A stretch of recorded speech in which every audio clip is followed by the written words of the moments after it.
Yo le puse como título a 1 Timoteo capítulo 4, consejos para un joven siervo de Dios.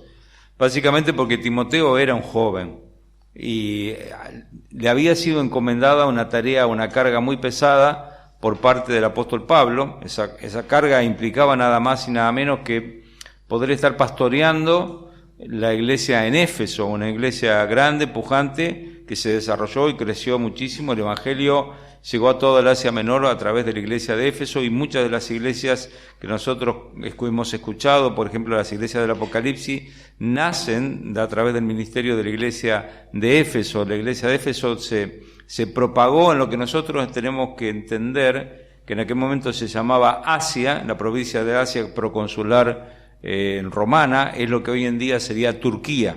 En Turquía en estos momentos no hay cristianos, porque es un país musulmán, pero en aquel tiempo el cristianismo fue muy pujante. En poquito podemos pensar que la iglesia de Éfeso, con el paso de los años, a pesar del buen ministerio que tuvo, dice así en las cartas de Apocalipsis que habían dejado su primer amor.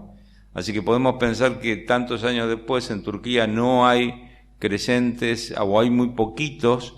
Quizás sea el resultado de que los creyentes en Éfeso, a pesar de todo lo que hicieron Pablo, Timoteo y otros, esta iglesia perdió el primer amor. Pero bueno, la cuestión es que Pablo le confirió a Timoteo una tarea siendo Timoteo muy joven. A mí me llama la atención que nosotros hoy en día tomamos a los jóvenes como si fueran, no toman las cosas en serio, todavía están en la pavada, hay una eterna adolescencia. Tenemos esta teoría de que el joven hoy en día es tirado a la adolescencia más allá de lo aconsejable, de tal manera que lo único que le preocupa es la Play y el telefonito y Instagram y ninguna cosa más. O sea, como que los chicos están en la pavada. De hecho, el otro día hablaba con unas chicas en la escuela, unas alumnas, y ella me decía, no, los pibes son medio pavos, ¿no? O sea, bueno, digo, esto lo dijo mi abuela también. Mi abuela pensaba lo mismo, nada más que hace 50 años atrás, ¿no? Ella hablaba de la edad del pavo. Y muchos llegan a creer que los jóvenes, los jovencitos, no están en capacidad, tanto muchachos como chicas, para encarar grandes tareas. Pero no es nuevo esto. Fíjense lo que decía Sócrates en el año 400 antes de Cristo. Los hijos son ahora tiranos, ya no se ponen de pie cuando entra un anciano a la habitación, contradicen a sus padres, charlan ante las visitas, engullen golosinas en la mesa, cruzan las piernas y tiranizan a sus maestros. Esto lo decía Sócrates. No hay ninguna diferencia con los pibes de hoy en día. Platón, más o menos por la misma época, decía lo siguiente: ¿qué está ocurriendo con nuestros jóvenes? Faltan el respeto a sus mayores, desobedecen a sus padres, desdeñan la ley, se rebelan en las calles inflamados de ideas descabelladas, su moral está decayendo. ¿Qué va a ser de ellos? Eso decía Platón 400 años antes de Cristo, y hoy en día podemos decir lo mismo, pero la realidad es que entre los tiempos de Platón y de Sócrates y nuestros tiempos, un hombre llamado Pablo tomó un jovencito llamado Timoteo y le dijo, te voy a dar una carga, y quiero que esta carga la asumas en serio, y este asumió el pastorado de una iglesia muy importante. Así que nosotros tenemos que entender que los jóvenes merecen nuestros consejos, y el apóstol Pablo dejó consejos para la juventud porque Dios quiere utilizar a todos los jóvenes. Ahora, yo sé lo que van a decir algunos que dicen, bueno, pero yo ya soy mayor, entonces esto no es para mí. La realidad es que desde el punto de vista espiritual todos somos jóvenes, ¿ok? Porque todos todavía somos inmaduros y todos necesitamos crecer. Entonces algunos somos más jóvenes en edad, como en mi caso, y otros son más maduros en la edad, como es el caso acá de Gustavo. Pero bueno, algunos de nosotros somos más jóvenes, pero todos somos inmaduros espiritualmente hablando. Así que estos consejos para un joven siervo de Dios sirven para toda edad y tenemos que tener en cuenta, pero se realzan al pensar que estamos hablando de realmente un jovencito que andaría por sus 20, así que una persona muy, muy joven. Tenemos que pensar un poquito en Timoteo. ¿Cómo era Timoteo? Bueno, Timoteo tenía algunas cosas a su favor. Después lo vamos a desarrollar un poquito más. Timoteo tenía prestigio, Timoteo tenía principios y Timoteo tenía un propósito de vida. Ese era Timoteo, una persona así. Pero por ese motivo, Pablo le recordaba que a pesar de que tenía estas cosas, él necesitaba tener pasión. en algún momento dado, Timoteo, a pesar de que tenía un montón de cosas a favor, él medio como que aflojó un poquito. Por eso, ahí en 2 Timoteo capítulo 1, versículos 6 y 7, Pablo le decía: por lo cual te aconsejo que avives el fuego del don de Dios que está en ti por la imposición de mis manos, porque no nos ha dado Dios espíritu de cobardía, sino de poder, de amor y de dominio propio.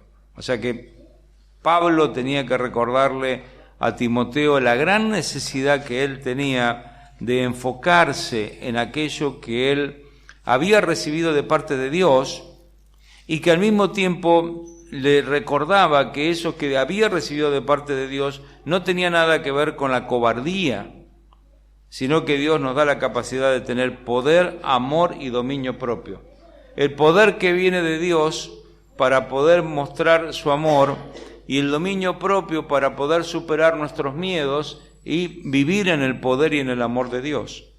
Estas tres cosas, dice, las tenés por causa del Espíritu Santo y podés enfrentar las circunstancias más complicadas. Entonces, tenemos que tener en cuenta eso. Ahora, recordemos o volvamos a pensar, ¿quién era Timoteo? ¿Cómo era Timoteo?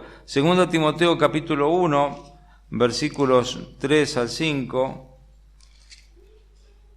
dice: doy gracias a Dios, al cual sirvo desde mis mayores con limpia conciencia, de que sin cesar me acuerdo de ti en mis oraciones noche y día, deseando verte, al acordarme de tus lágrimas para llenarme de gozo, trayendo a la memoria la fe no fingida que hay en ti, la cual habitó primero en tu abuela Loida y en tu madre Eunice, y estoy seguro que en ti también. O sea que este muchacho, Timoteo, a quien Pablo consideraba su hijo espiritual y su sucesor, era una persona que había nacido en un hogar cristiano. Por lo menos su mamá y su abuela eran creyentes.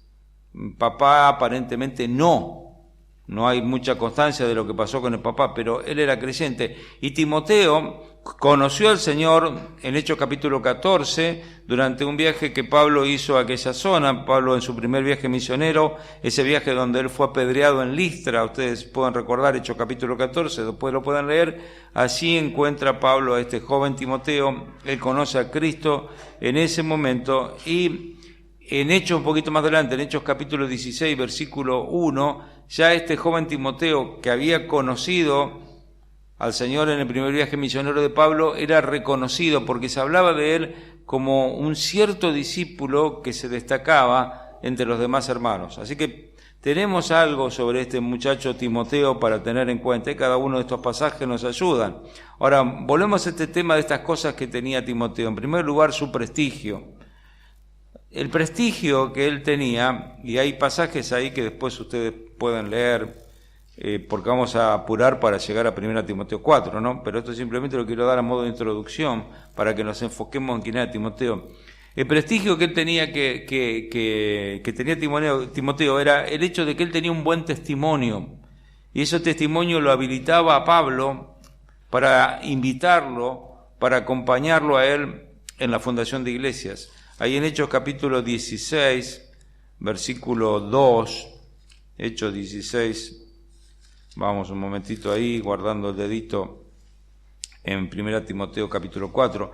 En Hechos 16 dice versículos 1 y 2, después llegó a Derbe y a Listra, y aquí había allí cierto discípulo llamado Timoteo, hijo de una mujer judía creyente, pero de padre griego, y daban buen testimonio de él los hermanos que estaban en Listra y en Iconio. Por eso quiso Pablo que éste fuese con él. O sea que él tenía un prestigio ganado, un buen testimonio, y por eso Pablo lo llamaba después su verdadero hijo en la fe. Incluso Pablo lo va a describir como un hombre de Dios ahí en 1 Timoteo capítulo 6, versículo 11. O sea, era una persona con un prestigio espiritual. Nosotros tenemos que tener en cuenta a la hora de pensar en servir a Dios, y especialmente vos que sos más jovencito, que tenés menos edad, que no tenés una carrera en la vida espiritual, tenés que pensar qué es lo que tenés que construir primero. ¿Tenés que construir un ministerio o tenés que construir un testimonio? La verdad es que primero tenemos que construir un testimonio. Tenemos que lograr al punto donde las personas, cuando nos vean una persona confiable, comprometida, que conoce al Señor, que es digna de confianza. lo que nosotros somos en nuestra carta de presentación, ¿viste? No solamente lo que nosotros decimos que somos, sino lo que verdaderamente somos. Así que tenés que tener en cuenta esto. Timoteo llegó a ser un líder espiritual importante en su tiempo, con todas las luchas que él tenía por su juventud, está bien, pero a pesar de que él tenía luchas, él llegó a ser ese líder porque él tenía un buen testimonio. Dios le abre las puertas a aquellas personas que tienen testimonios sólidos. Ahora, ¿cuáles eran sus principios? Pablo decía en 1 Corintios capítulo 4, versículo 17, algo interesante. Por esto mismo os he enviado a Timoteo, que es mi hijo amado y fiel en el Señor, el cual os recordará mi proceder en Cristo, de la manera que enseño en todas partes y en todas las iglesias. Dice acerca de Timoteo que no solamente era el hijo amado desde el punto de vista espiritual de Pablo, sino que decía es fiel en el Señor, y él está capacitado para recordarles mi proceder en Cristo, de la manera que enseño en todas las partes, en todas las iglesias. O sea, Pablo, cuando mandaba a Timoteo, era como si lo mandara él mismo. ¿Vos te das cuenta de ese grado de confianza? Ese valor que tenía, los principios elevados que tenía Timoteo. O sea, él tenía prestigio, él tenía principios sólidos, prestigio ganado desde su testimonio que al principio fue muy oculto, no lo conocía mucha gente, poquitos. Pero ese prestigio que él se ganó, al fin y al cabo estaba sostenido por los principios. Cuando él creció, se desarrolló, fue discipulado y formado por el apóstol Pablo, al fin y al cabo, Pablo lo podía mandar a cualquier lado, decía, va este y es lo mismo que fuera yo. ¿Entienden? Y ese tipo de líderes nosotros necesitamos. También, ¿cuál era el propósito de Timoteo? Ahí en Filipenses capítulo 2:20, Pablo mismo decía, a ninguno tengo del mismo ánimo, literalmente a ninguno tengo que tenga la misma alma que yo. O sea, Timoteo en un buen sentido replicaba el alma del apóstol Pablo, tenía esta unidad espiritual, ninguno tengo así. Pablo en 1 Corintios capítulo 16 versículo 10 dice que Timoteo hace la obra del Señor así como la hago yo. 1 Corintios 16, 10 y en 1 Tesalonicenses 3:2 dice nuestro hermano, servidor de Dios y colaborador nuestro en el Evangelio. Así que el propósito de Timoteo era justamente servir al Señor como el apóstol Pablo quería servir al Señor. Era de una misma alma, tenía el mismo sentir. Al fin y al cabo, este era el tipo de persona que Dios podía utilizar. Como ya Dios había determinado usar a Pablo, ahora Dios estaba levantando una persona que podía ser su sucesor, simplemente porque tenía este tipo de corazón. Teniendo todo esto en mente, vamos a 1 Timoteo capítulo 4. Estos consejos para este joven siervo. Y es interesante que Pablo le dé estos consejos a Timoteo, porque algunos de esos consejos son bien delicados, bien fuertes. Algunas cosas son muy importantes para que nosotros las tengamos en cuenta. Leemos ahí 1 Timoteo capítulo 4. 1 Timoteo capítulo 4, versículos 1 al 16 dice, pero el Espíritu dice claramente que en los postreros tiempos algunos apostatarán de la fe, escuchando espíritus engañadores y a doctrinas de demonios, por la hipocresía de mentirosos que, teniendo cauterizada la conciencia, prohibirán casarse y mandarán abstenerse de alimentos que Dios creó, para que con acción de gracias participasen de ellos los creyentes y los que han conocido la verdad. Porque todo lo que Dios creó es bueno, y nada es de desecharse si se toma con acción de gracias, porque por la palabra de Dios y por la oración es santificado.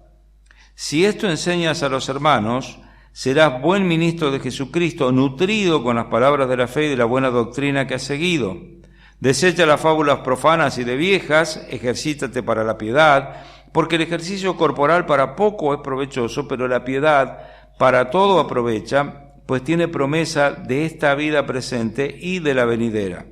Palabra fiel es esta y digna de ser recibida por todos, que por esto mismo trabajamos y sufrimos aprobio, porque esperamos en el Dios viviente, que es el Salvador de todos los hombres, mayormente de los que creen. Esto manda y enseña.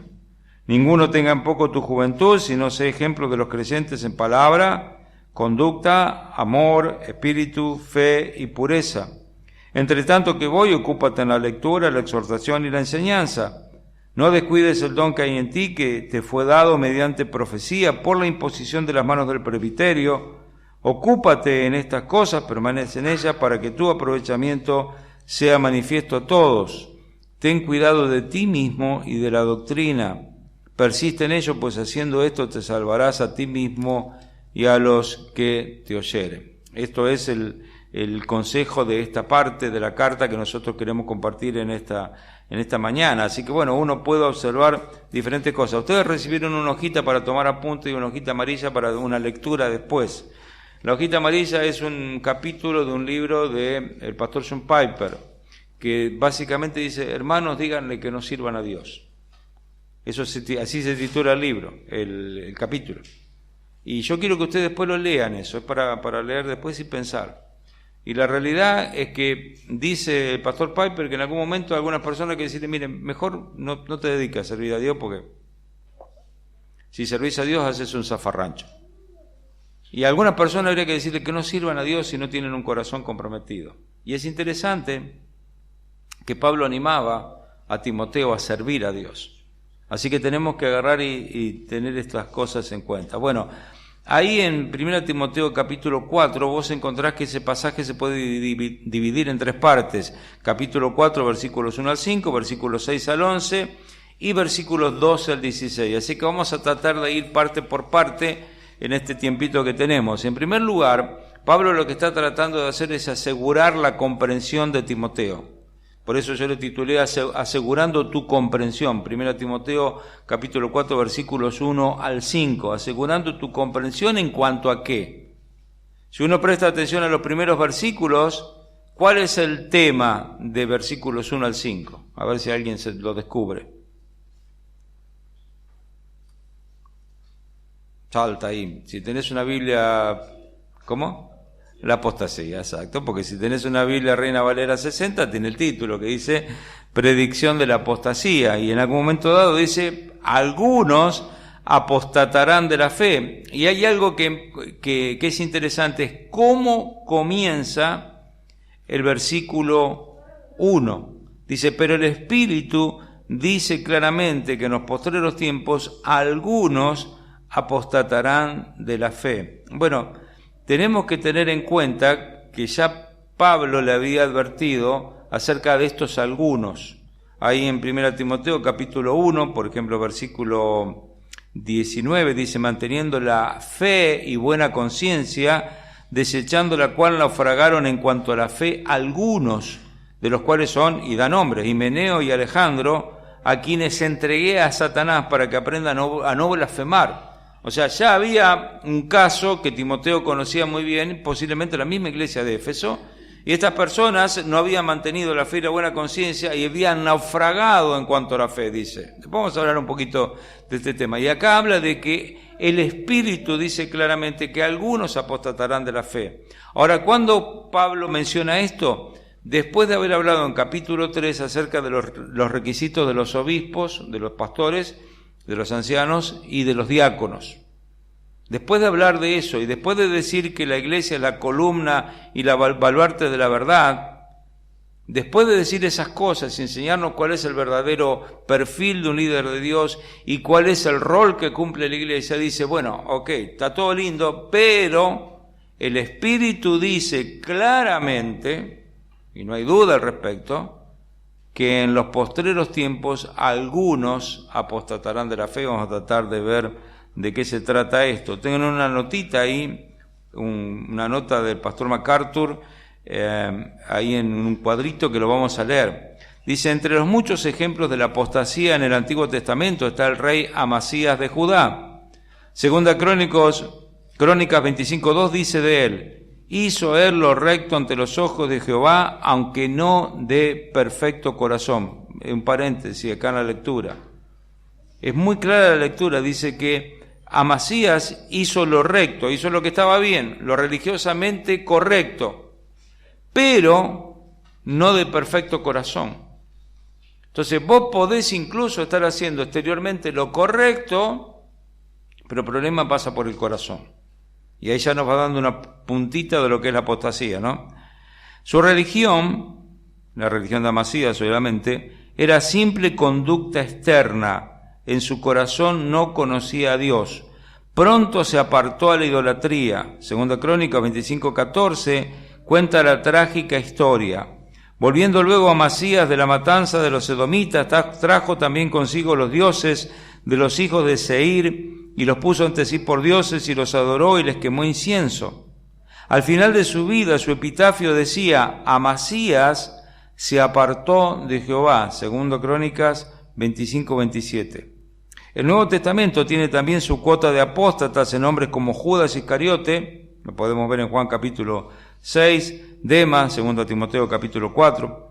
La iglesia en Éfeso había visto a Himeneo y Alejandro apartarse de la fe, que lo mencionamos hace un momento en 1 Timoteo 1, 18 al 20. O sea, la historia de la iglesia desde la época del Nuevo Testamento hasta nuestra propia época está repleta con ejemplos de apóstatas. Ellos se han apartado para seguir a espíritus engañadores y a doctrinas de demonios, esto es, ángeles caídos, esos seres diabólicos que dan vida a toda religión falsa. Al igual que su malvado amo, Satanás, su engaño es eficaz porque se disfrazan como ángeles de luz. Así que nosotros tenemos que entender este tema de la apostasía y tenemos que comprenderlo, así que hay que asegurarnos que entendemos esto. Porque este es un problema que va a estar enquistado en la iglesia, que va a afectar la iglesia y que puede llegar a estar inclusive en medio nuestro. Y yo creo que en cada iglesia que se congrega hay siempre algún que otro apóstata sentado ahí, todavía no lo sabe que lo es. Pero sí sabe que viene a la iglesia por obligación, sí sabe que su corazón no es recto delante de Dios, pero que exteriormente la gente lo ve o la ve y lo ve como una persona intachable. Bueno, está lleno de ejemplos. En estos últimos tiempos surgieron casos de algunos personajes más o menos conocidos en ciertos ámbitos evangélicos que se han alejado del Señor y que directamente han dicho: yo no creo más en Dios. No sé cuántos han leído algo de un pastor que se llama Joshua Harris. Yo tengo un libro de él y había un libro que se llamaba He dejado atrás las citas amorosas, algo por el estilo. Y él era bastante conocido en los medios en Estados Unidos, medio evangélico en Estados Unidos. Él no hace un mes atrás, hace poquito tiempo atrás, después de divorciarse, él directamente dijo que él no creía más, que él era un incrédulo. Pastor, escritor, reconocido. Y así se han dado un montón de otros casos de algunos personajes que están relacionados con la música, otros están relacionados con el pastorado. Es interesante, la historia está llena de estos personajes. No recuerdo el nombre, pero cuando Billy Graham comenzó como evangelista, al mismo tiempo surgió otro joven que junto con Billy Graham hacían grandes campañas por todo Estados Unidos y ambos eran los grandes evangelistas de la época. Billy Graham siguió siendo evangelista, todos más o menos conocemos algo acerca de él y la trayectoria, pero el otro joven se apartó del Señor y se transformó en un ateo declarado, incluso escribió libros y daba conferencias en contra de la fe. O sea, está lleno la historia de personajes como estos, personajes como Himeneo, como Alejandro, como Amasías, como Judas, como Demas, muchísimas personas. Y no tiene que extrañarnos, al contrario, nosotros tenemos que comprender esto. ¿Pero qué tenemos que comprender? En primer lugar, debemos comprender la cronología de la apostasía, la cronología de la apostasía. ¿Cuándo se da la apostasía? Vamos a leer el texto, dice, el Espíritu dice claramente que, ¿cuándo? ¿Cuándo dice? En los postreros tiempos, maravilloso. ¿Cuándo son los postreros tiempos?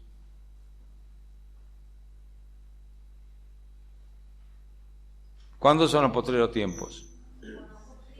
¿Cómo? Los últimos tiempos. ¿Qué? ¿Desde qué? Hasta ahora. Ok. Hay algo que es interesante. Todos nosotros, como primera respuesta, cuando pensamos postreros tiempos, pensamos en los últimos tiempos, estamos pensando en el Apocalipsis.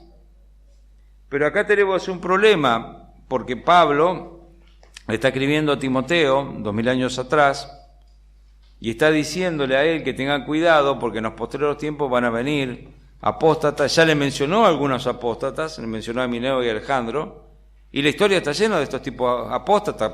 Pablo mismo habla más adelante de Demas, ya se nos ha contado de Judas y otros más. La realidad es que los postreros tiempos no tienen tanto que ver con el futuro, porque los postreros tiempos comenzaron de la venida de Cristo para acá. Desde el punto de vista aún escatológico, la primera venida de Cristo es el preludio de todo un cambio muy grande de lo que se venía viendo en el Antiguo Testamento, y es el cumplimiento de innumerables profecías que avanzan y un día terminarán con las profecías de los últimos tiempos.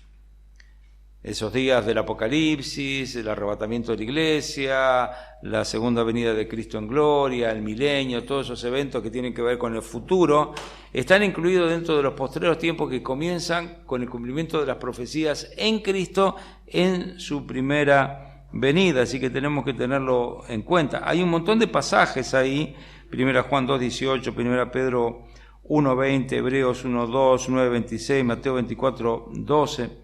Esos pasajes nos dan una pauta de que estos postreros o últimos tiempos están relacionados realmente con los tiempos que nosotros nos tocan vivir, así que tenemos que tenerlos muy en cuenta. Mateo capítulo 24:12 dice que cuando se acerque el final, el amor de muchos se enfriará.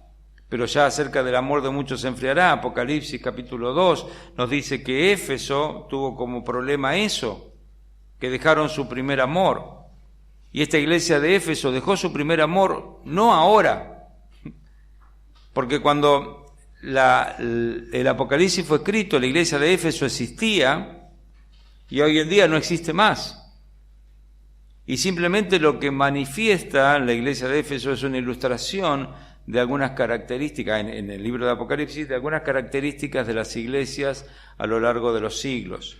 Pero la iglesia de Éfeso comenzó a perder su primer amor ya a finales del primer siglo. Ya su amor se empezó a enfriar. Y esa es una característica. Entonces nosotros no tiene que extrañarnos ver algunas cosas relacionadas con la apostasía o con características de la apostasía en esta época, porque eso no es exclusivo de el día anterior al arrebatamiento. No, esto es un tema que tiene que ver desde la primera venida de Cristo hasta el tiempo final, porque de vuelta, insisto con esto, la primera venida de Cristo, cuando Cristo nació en Belén de María, comenzó una sucesión de grandes profecías del Antiguo Testamento a cumplirse, que terminan en su desarrollo final en el milenio y en las últimas cosas. Así que nosotros tenemos que entender que los postreros tiempos son los tiempos que nosotros estamos viviendo, y no importa cronológicamente en qué momento de la historia estemos. No importa si estamos en el primer siglo o estamos en el siglo XXI, es lo mismo. Estamos ya en los postreros tiempos porque estamos después de la primera venida de Cristo. Ahora, ¿cuál es el carácter de la apostasía? Esa es la cronología para que lo tengamos claro. ¿Cuál es el carácter de la apostasía? Y acá tenemos algunas cosas para aprender acerca de la apostasía. En primer lugar, tenemos que tener una cierta, podemos llamar, certidumbre, seguridad. El carácter de la apostasía, ahí versículos 1b y 2, nos van a hablar un poquito de algunas cosas que son importantes. Versículos 1b dice, el Espíritu dice claramente que en los postreros tiempos algunos apostatarán de la fe, escuchando espíritus engañadores y doctrinas de demonios por la hipocresía de mentirosos que teniendo cauterizada la conciencia. Fíjate que este es el carácter de la apostasía. Y hay algo que nosotros tenemos que tener seguridad, es que habrá apostasía. Algunos apostatarán de la fe. Y no solamente habrá apostasía, sino que esa apostasía tiene algo de donde sale de algún lado. Y podemos hablar mucho de la apostasía. Aunque la apostasía debe entristecer y afrentar a los creyentes, no debe sobrecogerlo ni sorprenderlo, ya que el Espíritu dice claramente que eso ocurrirá. Pablo sabía que en Éfeso muchos claudicarían en cuanto a la fe, por eso advirtió a los ancianos de la iglesia. ¿Se acuerdan Hechos capítulo 20? Pablo le estaba hablando a los ancianos de la iglesia, donde ahora estaba Timoteo como pastor. Y a esos ancianos él les dijo lo siguiente: sé que después de mi partida ahí en Hechos capítulo 20, versículos 29 y 30, Él les dijo: sé que después de mi partida entrarán en medio de vosotros lobos rapaces que no perdonarán el rebaño, y de vosotros mismos se levantarán hombres que hablen cosas perversas para arrastrar tras sí a los discípulos. Pablo le decía: algunos apostatarán de la fe, le decía a Timoteo, y ya se lo había dicho a los ancianos de Éfeso antes que el mismo Timoteo estuviera en ese lugar. Dice: de en medio de ustedes se van a levantar hombres que hablen cosas perversas para arrastrar tras sí a los discípulos. Esto es una característica de los postreros tiempos. Los postreros tiempos mezclan la predicación de la verdad y cumplimiento de las profecías y montones de cosas maravillosas, pero al mismo tiempo mezcla esta cosa rara que es la falsa fe. Muchas personas que muestran una apariencia de verdad, pero en el fondo son verdaderos seguidores del diablo mismo. Primera Juan capítulo 2, versículo 19, el apóstol Juan decía: salieron de nosotros, pero no eran de nosotros, porque si hubiesen sido de nosotros, habrían permanecido con nosotros, pero salieron para que se manifestase que no todos son de nosotros. Ahora, no es cuestión de que nosotros hagamos acá una casa de brujas, decir dónde encontramos el apóstata en este lugar, quién es el más malo, quién es el peligroso. No tenemos que hacer eso. Pero sí tenemos que saber que algunos van a salir porque nunca fueron. Nosotros tenemos un gran problema dentro de la iglesia evangélica, es el hecho de llenarnos de personas que son convencidas y no convertidas. Son como amasías, hacen lo recto pero no de corazón. O sea, en su mente, en lo exterior, pronto aprenden a hacer lo que es correcto. Y saben hacerlo, vienen y participan, y se levantan, y se sientan, y ponen ofrenda, y salen a hacer cosas, y sí, hacen de todo lo que un creyente haría, pero su corazón no es recto. Entonces, cuando esta persona llega a su casa, en su interior, se sabe de verdad lo que hay. Pero delante de los demás, es una persona maravillosa, y está lleno de eso, está convencido, tengo que ir a la iglesia, ¿por qué? Y porque lo necesito, y en un sentido la iglesia es un grupo de pertenencia, y las cosas que se hacen en la iglesia son buenas, y algunas le caen bien, hasta el día que le cae mal, mostró el hilache y se fue, o empieza a hablar cosas perversas. En algún punto se rompe. Entonces nosotros tenemos que darnos cuenta si las personas son verdaderamente convertidas o no. Esto es toda una tarea muy grande en cuanto a la iglesia. Apostatarán, la palabra apostatarán significa irse de o quitarse de la posición que originalmente se ocupaba para ir a otro lugar. Entonces yo estoy acá y apostatar es si me voy para allá, en un sentido, digamos, geográfico, por así decir. Yo estaba en mi casa, me agarré el auto con mi señora, vinimos para acá, he apostatado de mi casa para venir a estar con ustedes, ¿no? Ese es el sentido de la palabra, es uno está en un lugar y se va para otro lado. Aunque nosotros entendemos que eso no es una apostasía, moverse de un lado para otro. Pero ese era el sentido original de la palabra. Por causa de que significaba esto, irse de un lado para otro, terminaron dándole el sentido de desviándose. Aparece ese concepto, por ejemplo, en versículo 6 de capítulo 1 de 1 Timoteo, dice: de las cuales cosas, desviándose algunos, se apartaron a vana palabrería. ¿Entendés? Ahí ya da la idea de un desvío. Y ya leímos antes de que naufragaron, Himeneo y Alejandro, naufragaron.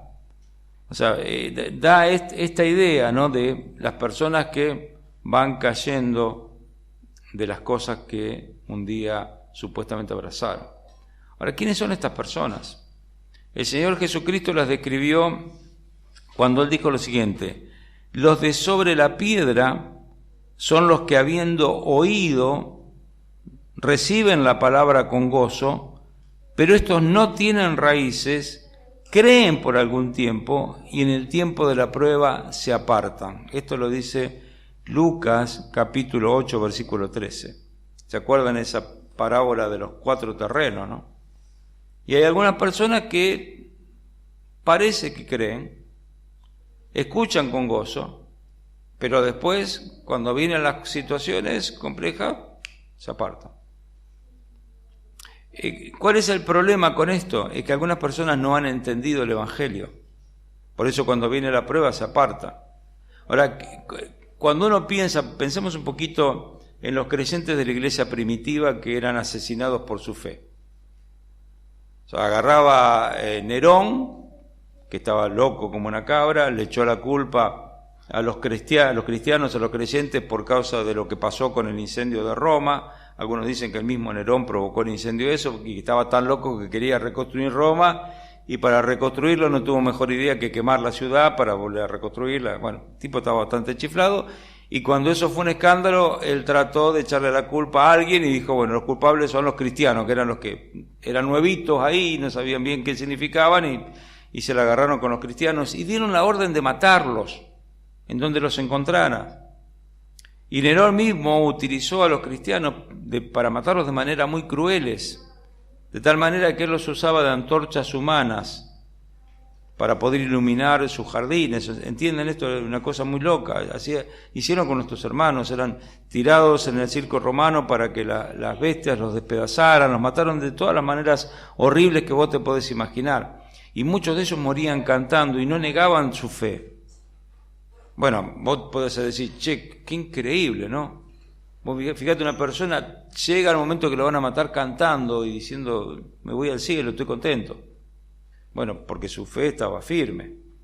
O sea, no es que su fe cayó, viste, y se la llevó el viento. O sea, cuando ellos creyeron de verdad. Pero el gran tema pasa con algunas personas que cuando le agarran y le dicen, bueno, mira, creer significa venir los domingos en la mañana cuando llueve. Tipo, bueno, viste, ahí se está empezando a complicar. Creer significa pararte delante de tus compañeros o compañeros de escuela, de trabajo, de lo que sea, y decir, soy cristiano, y aguantarte que se burlen de vos. Bueno, eso que se enteren, no, ya tanto no. O sea, no estoy hablando de que seamos mártires, pero sí que evaluemos qué cosas estamos dispuestos a hacer por Cristo, lo cual va a indicar si nuestra fe es genuina o no. Pero muchos lo hacen simplemente por religión, pero cuando llega el momento, se apartan, realmente se apartan. Un apóstata no es alguien a quien le es difícil creer, sino uno que deliberadamente abandona la fe bíblica que había una vez profesado, no creído.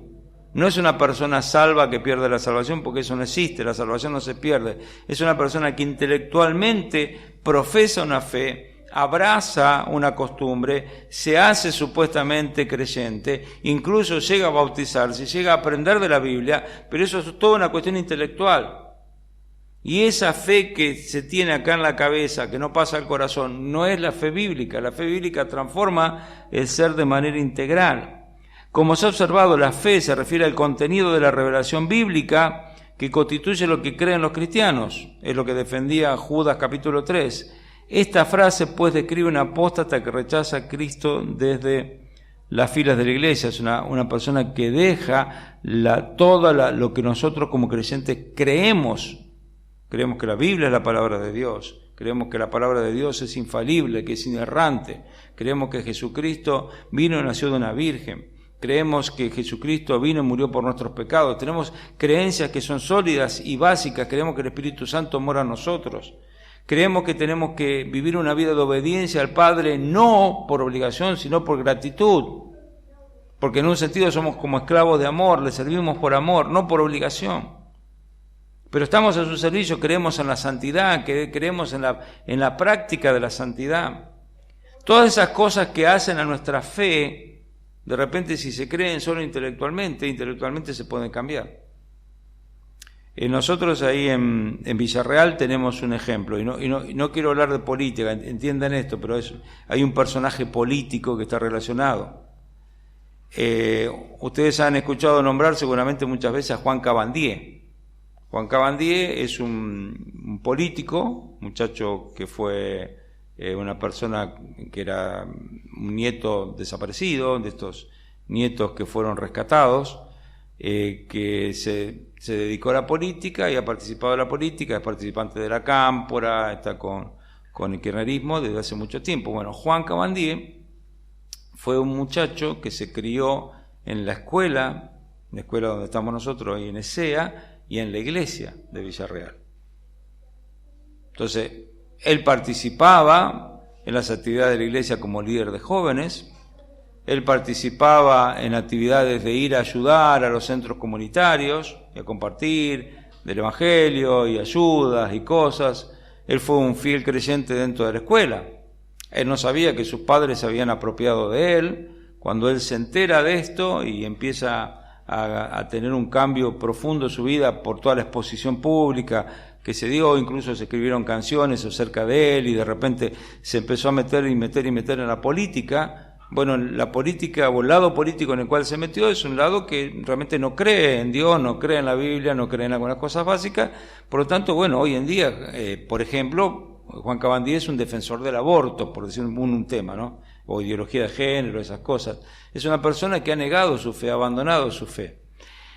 Que en lo personal, digamos, tiene un cierto cariño, respeto hacia la escuela, hacia la iglesia, pero no comparte nada de la fe cristiana. Entonces, y no es por culpa del partido donde él esté, no estoy hablando de política, estoy hablando de su situación, sí. ¿Nunca fueron salvos? No, un apóstata nunca fue salvo, es una persona que está convencida de algo, pero realmente no es salvo, es convencido intelectualmente. Imaginémonos, para tratar de entender esto, mucho tenemos nosotros la culpa de cómo aplicamos el Evangelio. Vamos a suponer que yo fuera un vendedor. Yo te quiero vender algo. Vamos a decir, te quiero vender este vaso. Y yo te digo que este vaso vale 10.000 pesos. Pues sí. ¿De dónde sacaste que el vaso vale 10.000 pesos? Bueno, yo te agarro y te convenzo, te digo que era un vaso, ponele que lo usó San Martín, incomprobable totalmente, imposible, no había este tipo de vaso. Pero vamos a suponer que yo sea un buen vendedor y te convenzo que este vaso lo usó San Martín y justo tomó un mate cocido con el sargento Cabral antes que nos mataran al sargento Cabral. O sea, el vaso tiene un valor histórico.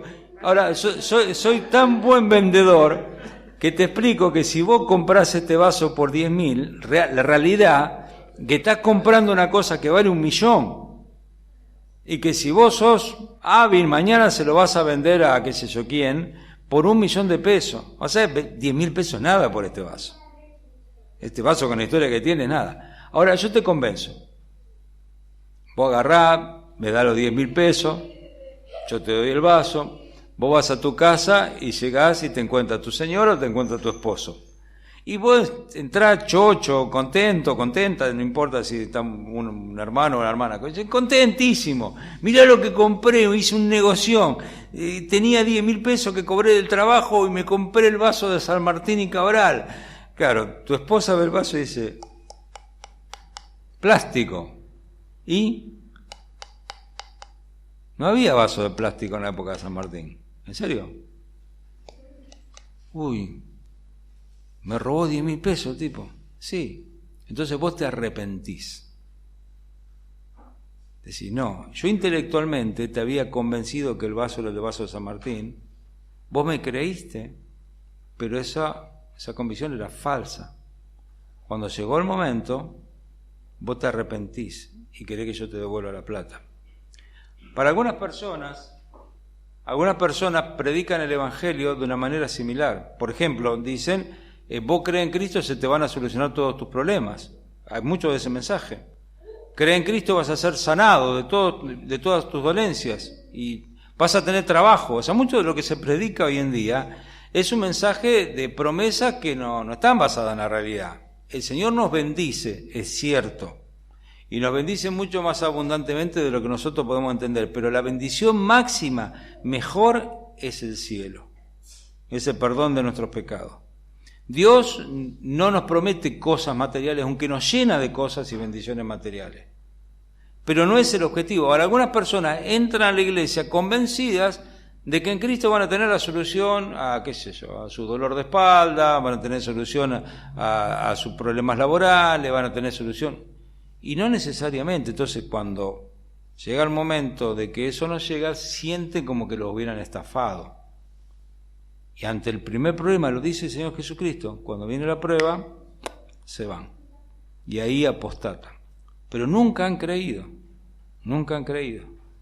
Entonces ese es el gran tema. Nosotros tenemos que revisar cómo compartimos el Evangelio con las personas y entender que algunas personas realmente no van a creer. No van a creer. A menos que nosotros les enseñemos la verdad. Y algunas personas literalmente vienen a la iglesia y la toman como una parte social de sus vidas, una parte donde la pasan bien y algunas cosas que les gustan inclusive, pero su corazón no es recto. Es lo que le pasaba a Masías, y cuando llega el momento se apartan. Ahora, rapidito, en segundo lugar, encontramos cuál es la causa de la apostasía, porque si no tenemos muchísimo para hablar de este tema y no quiero irme más. ¿Cuál es la causa de la apostasía? Bueno, tiene su origen, ahí dice, en espíritus engañadores, doctrinas de demonios, hipocresía de mentirosos, cauterizada la conciencia, estas cosas están ahí, la causa de la apostasía está ahí. Básicamente, la causa de la apostasía está en los espíritus engañadores. La palabra engañadores es muy interesante, la palabra planos, de la cual viene la palabra planeta. Y esto es medio raro, ¿no? Y se usa esa palabra porque le da la idea de un cuerpo celeste errante, un cuerpo celestial que anda errando por ahí. Eso es engañador, anda errante, anda perdido.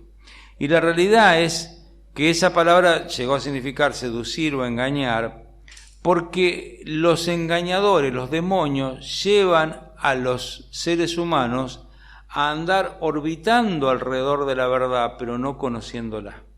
O sea, te desvían, es como que vos te transformás en un satélite de la verdad, pero no llegás a aterrizar en la verdad. ¿Entendés? Es todo un significado raro, pero muy, muy interesante, ¿no? Mientras tanto, mientras los demonios llevan a la mentira a las personas, dice la palabra de Dios que el Espíritu Santo nos va a mostrar la verdad. Eso lo encontramos en Juan 16:13. Ahora, como consecuencia, obviamente, de estos espíritus engañadores vienen las doctrinas de demonios. O sea, todas las falsas enseñanzas que hay no son aberraciones humanas, sino son ideas del diablo mismo.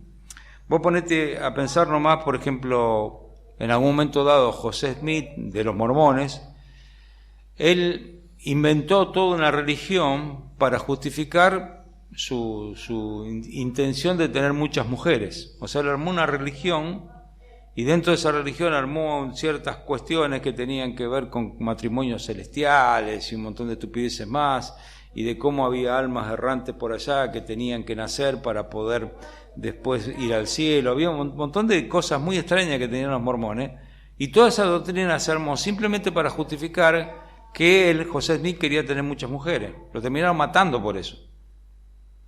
Hoy en día los mormones niegan esa doctrina, pero eso fue parte de la raíz del problema, la lujuria de José Smith.